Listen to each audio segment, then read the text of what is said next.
Let's be brutally honest here. There has only ever been one mummy movie worth remembering. And it starred Brendan Fraser, Rachel Weisz, and an army of CGI scarabs. Everything else before or after has been either dry as tomb dust or a catastrophic studio misstep dressed up as a shared universe. The Universal monsters go all the way back to the 1930s, when Boris Karloff first shuffled onto the screen wrapped in bandages as Imhotep in The Mummy, 1932. And listen, it was iconic in its day. Creepy, atmospheric, moody black and white horror. But let's be honest, that movie is basically a museum piece now. Revered? Yes. Rewatched on Halloween? Maybe. Fun for a Friday night Netflix binge? Absolutely not. Watching it today feels less like entertainment and more like homework. And every time Universal tried to revive it through the 40s and 50s, they just leaned into cheap sequels that made the monster more of a Scooby-Doo villain than a menacing god king risen from the sands. Flash forward to the 90s, and Universal decides they're going to dust off the franchise one more time. And thank the movie gods they handed it to Stephen Sommers, because what he delivered in 1999 wasn't just a monster flick. It was a swashbuckling, sexy Indiana Jones meets horror roller coaster that made mummies cool again. Brendan Fraser, in his prime, was everything. The rugged action hero with just enough goofball charm to make him approachable. He wasn't a cold-blooded, untouchable action god like Schwarzenegger or Cruise. He was hot, funny, relatable, and he actually looked like he was having fun, which is more than we can say for anyone in the Tom Cruise reboot. And then there was Rachel Weisz. Sweet, nerdy librarian Evelyn Carnahan, who managed to be intelligent, clumsy, glamorous, and heroic all at once. Their chemistry? Off the charts. Forget your Marvel couples and your Netflix teen romances. Rick and Evie are still the ultimate she's brains, he's brawn. Together they fight undead plagues, OTP. And here's the kicker. That romance didn't just make the movie cuter. It made it successful. Women showed up for The Mummy because it wasn't just a boys' club monster brawl. It was an adventure story with heart, a love story at the center, and two leads who looked like they actually wanted to tear each other's clothes off between mummy attacks. That balance of action for the guys and romance for the girls is why the movie crossed over into being a genuine blockbuster. It's why you can still watch it today and swoon just as hard as you laugh. But let's not forget what really made The Mummy work: tone. It knew exactly what it was. Not too serious, not too campy. The horror was spooky but pulpy, enough to thrill without traumatizing kids. The action was epic but had a wink to it. And the comedy? Perfectly timed. You can't tell me Benny, the cowardly little weasel who keeps flipping sides, isn't one of the best comic relief villains in movie history. Every secondary character had flavor. Ardeth Bay and his eyeliner? Iconic. Jonathan, the drunk brother with sticky fingers? Iconic. Even the Magi horseman who showed up to look hot on horseback? Iconic. And here's something modern Hollywood seems to have forgotten.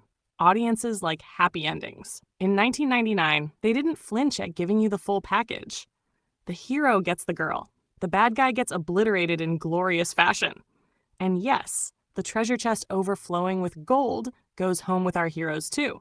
Rick O'Connell doesn't suddenly turn into a saint who nobly declares, "Oh, money doesn't matter to me." He grabs the gold, kisses the girl, and rides off into the desert richer, happier, and hotter than ever. Compare that to today's blockbusters, which seem allergic to giving us joy. Everything is open-ended, or broody, or written to set up the sequel. Or worse, the hero finds a treasure and then walks away from it because he wants to prove he's a morally superior, Twitter-approved Boy Scout. Brendan's Rick O'Connell was a good man, but not a perfect goody two-shoes, whose personality was assembled by a committee of virtue-signaling screenwriters.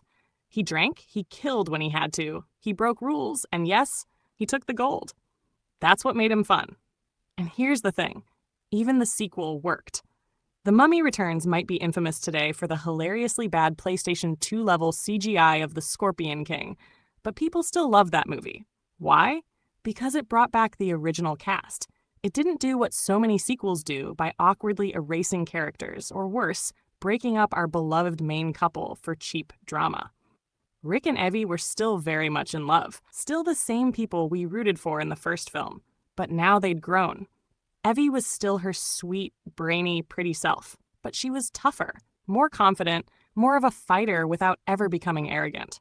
Rick was still the gunslinging cowboy who loved his revolvers, but he was also a devoted husband and loving father, a far cry from the jailed mercenary Evie first rescued. Their bond wasn't broken, it was deepened. And unlike so many lazy sequels, The Mummy Returns gave us more lore by tying them together in their past lives, making their love story feel faded. Even the villains came back for another round. Imhotep and Ankh-Sunamun, doomed and toxic as ever. Watching their twisted love story collide with Rick and Evie's healthier, heroic one gave the movie another layer. Sure, the effects aged like milk, but the soul of the film, solid. Fans still ate it up because it respected the characters, the romance, and the adventure that made the first one great. Now, when you fast forward to Tomb of the Dragon Emperor in 2008, that's when things crumbled.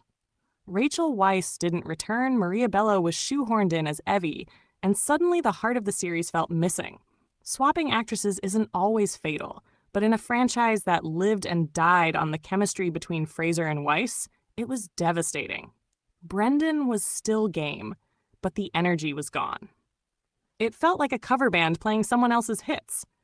And then came the reboot, the one Hollywood still pretends didn't happen. Tom Cruise's The Mummy in 2017 was supposed to launch an entire dark universe, Universal's MCU for monsters. They even released that hilariously cursed promotional photo of Cruise standing next to Javier Bardem, Russell Crowe, and Johnny Depp, as if they were about to drop the hottest crossover album of the decade.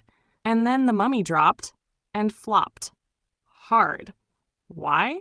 Because it was everything Brendan Fraser's version wasn't. It was self-serious, joyless, and tone-deaf. It thought people wanted a grim, gritty horror action hybrid with Tom Cruise doing Tom Cruise stunts. But who goes to a mummy movie for brooding crews running away from collapsing CGI? We go for camp. We go for desert curses and doomed lovers and eyeliner-wearing warriors on horseback. Instead, Universal shoved in Russell Crowe as Dr. Jekyll and Mr. Hyde to shoehorn their universe building, and it felt less like a movie and more like a corporate PowerPoint. And don't even get me started on the CGI. Somehow even more soulless than The Mummy Returns Scorpion King. And that's saying something. Brendan Fraser's Mummy works because it's timelessly fun. It isn't trying to be Oscar bait. It isn't trying to be high art. It isn't trying to launch a billion-dollar cinematic universe. It just wanted to entertain the hell out of you. It's the kind of movie that plays on TV on a random Saturday and you think, I'll just watch a few minutes, and suddenly you're 2 hours deep, screaming at Imhotep to leave Evie alone. The rewatchability is insane, and maybe that's the real legacy. Brendan Fraser's Mummy didn't just work because of the effects or the casting or the setting. It worked because it had heart. You cared about the characters, you rooted for them, you swooned at the romance, and you actually left the theater with a smile on your face because, God forbid, the movie gave you a happy ending instead of a sequel-bait cliffhanger. That's why Brendan Fraser's The Mummy is still beloved decades later, why fans are still begging for him to return, and why everything before or after feels like a forgotten relic locked away in some Universal Studio vault.